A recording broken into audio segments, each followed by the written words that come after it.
large organizations, whether they're technology companies or government bureaucracies or other kinds of companies, large organizations have a logic all their own.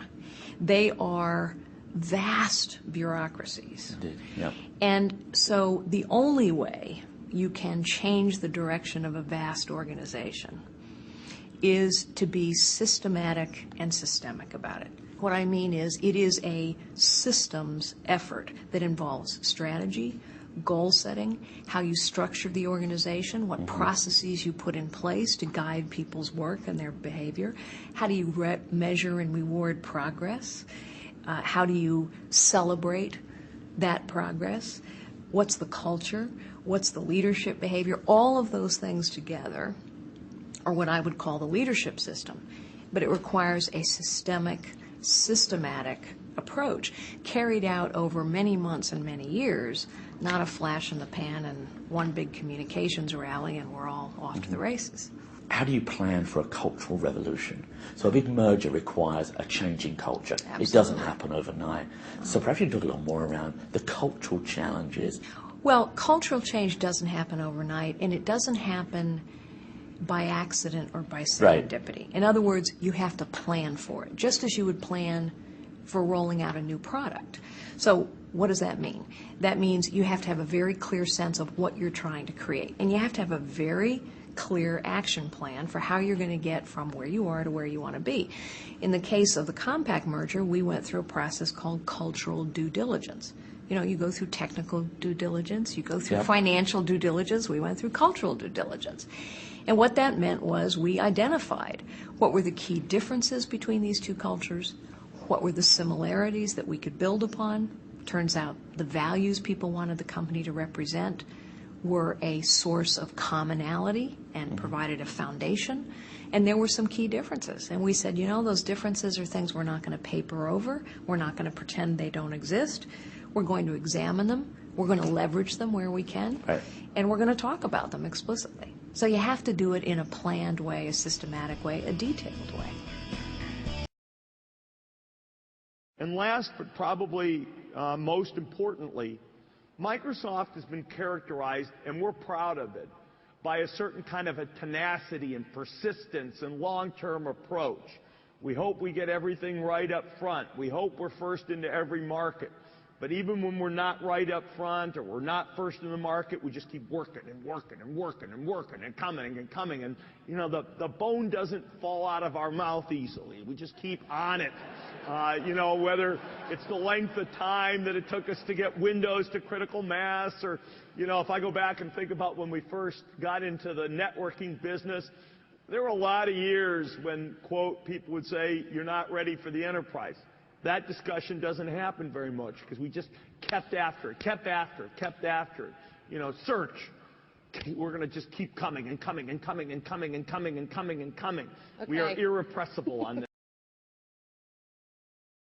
Well, I think in today's world, and I would say also into our active involvement in Davos and the World Economic Forum, I think this subject has become more and more a subject that has attracted the attention of politicians.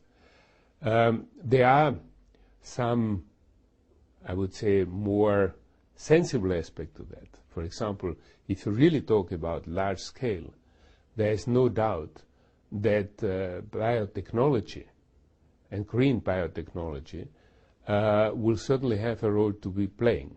Now, we all know that this is something that for the European consumer is not the first priority, to say the least.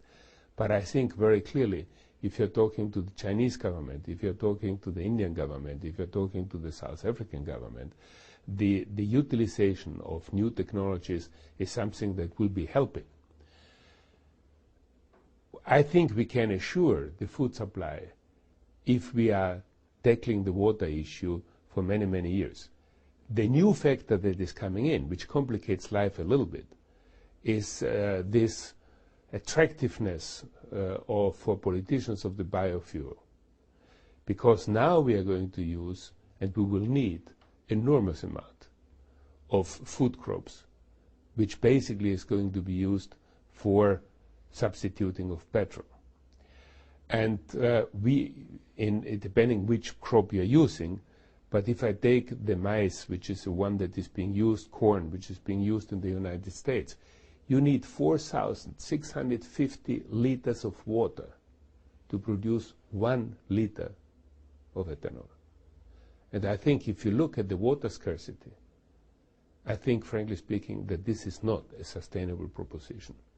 And when you add to that the air pollution of all biofuels is higher than the one of petrol, I think we will still have to go over our books to see whether this is really the long-term solution for us to find fuel for the future. So this aspect is distorting completely the water balance that we can establish. And I think this new factor, we have to see how we can manage that. Today, it's time to begin a third transition. We want to constantly be making the best computers for you and the rest of our users. And so it's time for a third transition, and yes, it's true. We are going to begin the transition from the PowerPC to Intel processors, and we are going to begin it for you now and for our customers next year. Now, why are we going to do this? Right? Didn't we just get through going from OS 9 to OS 10? Isn't the business great right now? Why do we want another transition? Because we want to be making the best computers for our customer looking forward. Now, I stood up here 2 years ago in front of you, and I promised you this.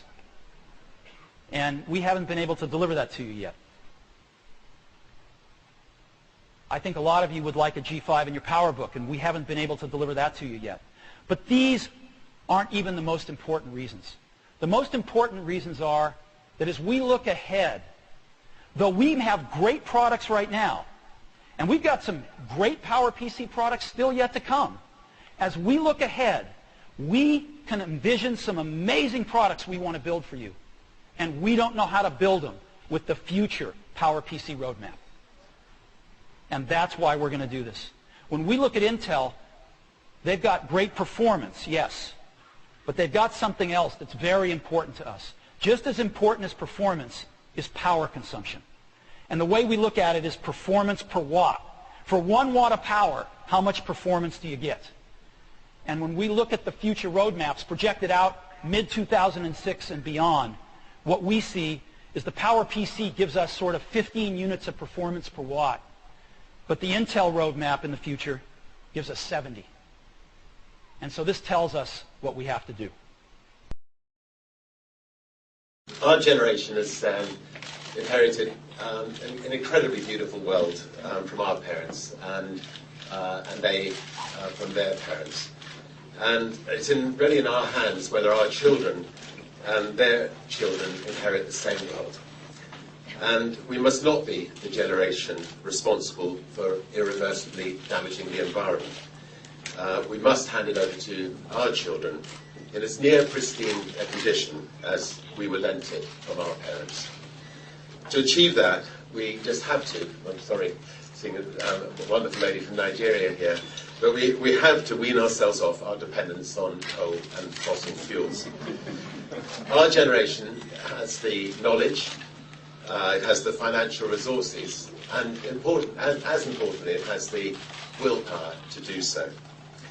And we're very pleased today to be making a commitment to invest 100% of all future proceeds to the Virgin Group from our transportation interests, both our train businesses and our airline businesses, into tackling global warming for an estimated...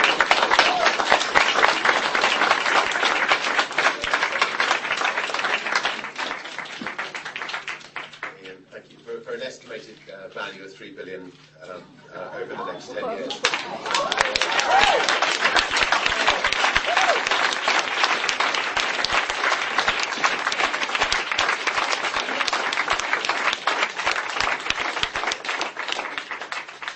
Hopefully this contribution will help in a small way our children experience our beautiful world and encourage others to also do what they can. And I'd just like to thank President Clinton for enabling me to make this commitment today. Thank you.